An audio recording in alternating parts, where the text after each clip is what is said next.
Welcome to Toffee TV. We are looking forward to the game against Spurs on Sunday. We're not really looking forward to that, are we? Informed Spurs won the last 3 games. We haven't beat them in the last 6 games. You have to go back to December 2012. Yelovic's late winner. Unbelievable scenes at Goodison Park. We've drawn 3, lost 3 of the last 6.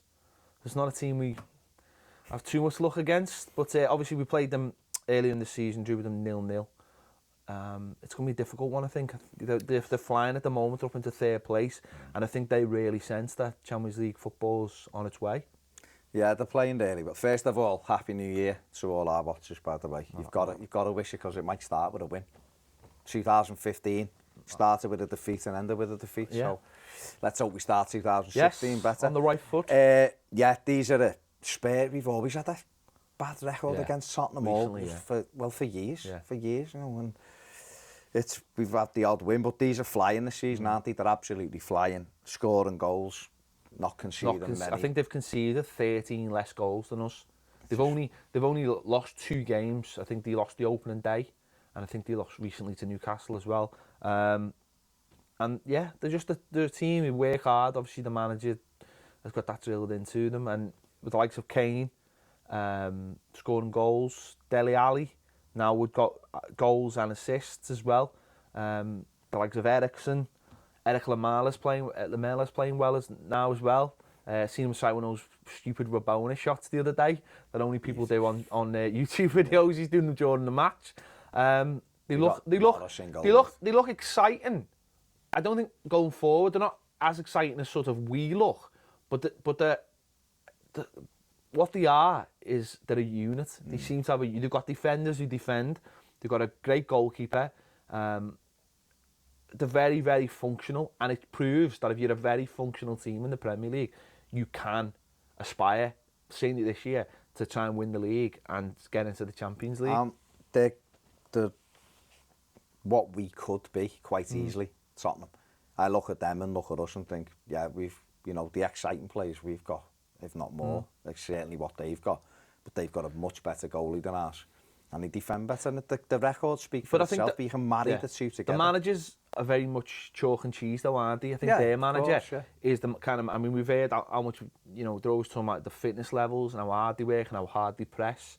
We don't really seem to have any of that. You know, we've mentioned some of this before about our manager being gung-ho, but their manager just seems to be a little bit more pragmatic. And, you know, we've seen them at Watford winning a game in the last minute. You know, they go to the end. They've got proven goal scorer in Harry Kane as well. No one scored more late goals than Everton, though.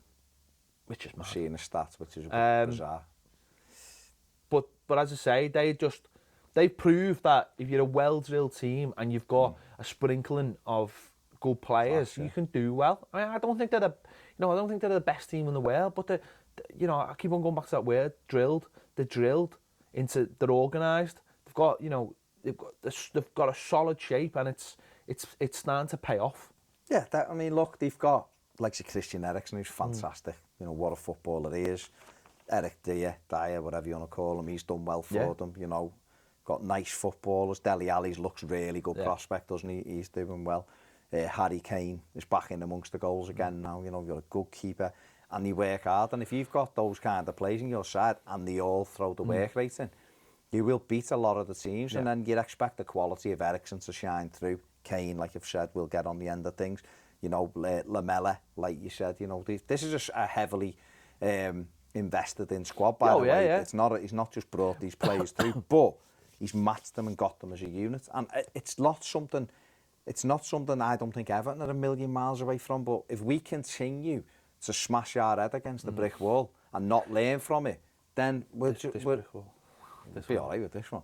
But we'll just be, you know, we're never ever going to go any further. They kind of have Pochettino's looked at them and tweaked them. They were all over the place last year, but he's made that's his philosophy though, isn't it? And I always remember people used to talk about Spurs being soft-centred. That was the thing about Spurs, always. And yet, they had loads of really good players. They had loads of really good players, but they seemed very soft-centred. And that Spurs team is what we're like now. And now this is sort of a hard work and organised Spurs team. And but you've got to want to do it, isn't it? You've got to want that to be your philosophy. Of course you have. Listen, the Premier League is all about fitness. You've got to be, because a lot of these teams will come and just be as fit as you. You know, and that's what, then you hope your quality will show through, but it'll only show through if you match what they're doing. If you don't match the levels they're putting in, they'll be on the ball all the time. It's so annoying as well, though, because you look at them as a club, and we're not too dissimilar as clubs. You know, I think we've won a lot more trophies, but it doesn't really mean anything. You know, they've just got permission for this new ground. You know, they're obviously in London anyway, which gives them a little bit of a kickstart. They've got money. They've got money. They seem to be going in the right place, in the right way, and it's so annoying because you just think, again, that's where we should be going, and who's to say that may be where we will be going soon. It's here. We love you, Moors. We love you. Moors friendly, or the Jordanian billionaire, whoever. If you've got money, basically. But it's annoying, isn't it? Because, as I say, we're not that far away, but you know, we feel the times we're literally so close, and so far, and there's never been, you know, there's never been a truer word. You could, someone, like I said before, someone could come in and tinker that Everton side, and it would fly up that table and start sweeping everyone aside quite easily. What I want personally to happen is Martinez to get someone in alongside him, because obviously Graham Jones might be a lovely fella, but if he's too close in, I don't know if he is a lovely fella. I see them almost as like a good cop, bad cop relationship, right? Was what you're supposed to have. Yeah. But the manager's supposed to be the bad cop, and the coach is supposed to be the nice fella you go and see and have your little cry to, and he'll put his arm around you and tell you why everything's going to be all right. But it seems to be with us, Martinez is just a good cop, and that just doesn't work. But what I mean is, that's fine having a good cop, bad cop, but you've got to have someone who will challenge the manager. If your philosophy is exactly the same, you're going to see things exactly the same. We need someone who would just stand there with Bobby and just go, you're having a laugh, like, what about this bit of the play? What about set pieces defending? There? What about defending? Know what I mean? What about that? And you'd almost would love to morph him and Moyes into one man. I don't know whether it'd work, Moyes, with like the red hair with that Spanish face, though. I was going to say the red hair and the Spanish voice. I'm sure someone can do that. They'll do the face swap thing. You see, do that face swap, see what it looks like. Well, Bobby wouldn't work with the red hair, would he? He wouldn't. I don't think Bobby would be happy with any hair. I think the way he's going. Well, so he shoots that like skinhead, doesn't he? But I just think if you could get someone in alongside him who would just say, look, this is what I'm working on, because whoever he's got there now, it's not working, and he's had them at Wigan, and it quite clearly didn't work at Wigan. He's just his team's let in tons of goals. What can you see Everton's starting lineup being for this game? Because I haven't got a clue. Well, Cleverly and McCarthy are both getting monitored, so therefore, you'd think that one of them will. I think McCarthy won't be anywhere near it. I think it's a different injury, though, isn't it? It's his hip, isn't it? So he's going. Once you start coming back for 10 minutes, mate, you're gone. I think. Bring Baines back. Baines back in at left back without a shadow of a doubt. I mean, I'd have Joel in, obviously, but it'll be Howard Coleman. I don't think Jagielka will be back in just yet. So probably the same two centre-halves, which will be fun. Mark and Harry Kane at the moment. Baines at left back.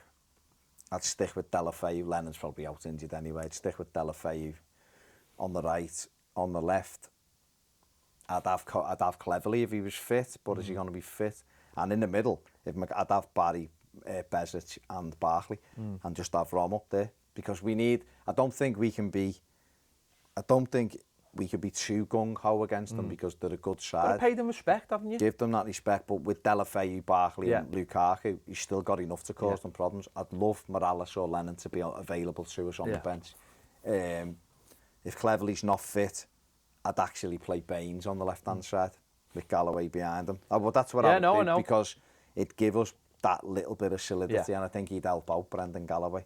But who knows? I mean, it's all up in the air at the moment, isn't it? You know, as we record this, we don't know what the true reflection of the injuries are, and we don't know where Jag. It'd be a lovely surprise if Jags was back, because I think we really need that. But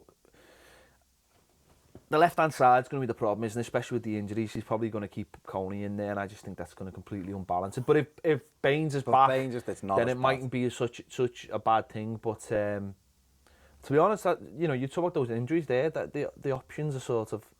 Morales might be back, so that might be worth putting him in. Chopped down, isn't it, the options? But Osman might be back in.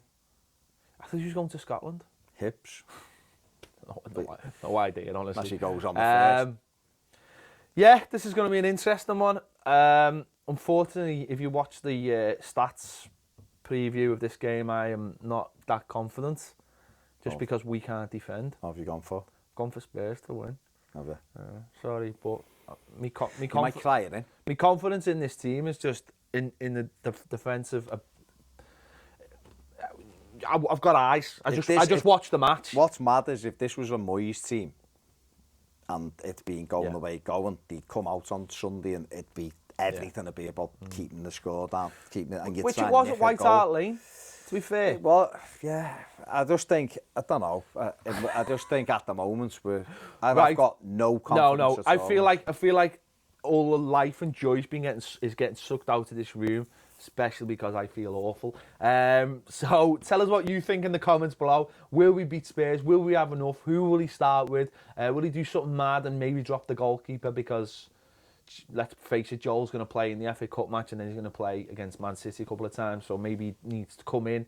Tell us what you think on Twitter as well. It is at Toffee TV1. Don't forget to subscribe. We've gone over the 6,000 now. We're moving on to the 7,000. And Happy New Year to everyone, and hopefully it will be happy, and we'll see you soon on Toffee TV.